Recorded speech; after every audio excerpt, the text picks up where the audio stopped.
ವಿಮಾನಗಳಿಗೆ ಭಾರತ ವಾಯುಮಾರ್ಗ ಬಂದ್. ಶತ್ರು ರಾಷ್ಟ್ರದ ಆರ್ಮಿ ಪೇಜ್ ಬ್ಲಾಕ್ ಮಾಡಿ ಕೌಂಟರ್. ಬಾಲ ಬಿಚ್ಚಿದ ಪಾಕಿಗಳಿಗೆ ನೌಕಾಪಡೆ ವಾರ್ನಿಂಗ್. ಭಾರತ ಪಾಕ್ ಗಡಿಯಲ್ಲಿ ಯುದ್ಧದ ಕಾರ್ಮೋಡ.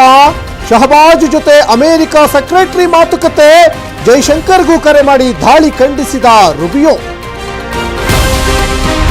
ಭಾರತದ ಜೊತೆ ಸಂಘರ್ಷದ ಸಾಧ್ಯತೆ ಹೆಚ್ಚಾಗ್ತಿದೆ, ನಮಗೆ ದೇವರೇ ದಿಕ್ಕು ಎಂದ ಸಚಿವ ಖವಾಜಾ ಆಸಿಫ್. ಐಎಸ್ಐ ಮುಖ್ಯಸ್ಥನಿಗೆ ಭದ್ರತೆ ಜವಾಬ್ದಾರಿ ನೀಡಿದ ಪಾಕ್.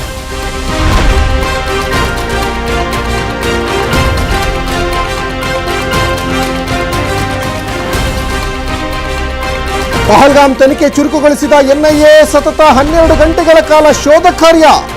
ಜಾತಿ ಗಣತಿ ಸಮೀಕ್ಷೆ ಘೋಷಿಸಿದ ಕೇಂದ್ರ. ಸರ್ಕಾರದ ನಿಲುವಿಗೆ ವಿಪಕ್ಷ ನಾಯಕರಿಂದ ಬೆಂಬಲ. ರಾಜ್ಯದ ವರದಿ ಮಾನ್ಯತೆ ತೆಗೆದುಕೊಳ್ಳುವ ಭಯ.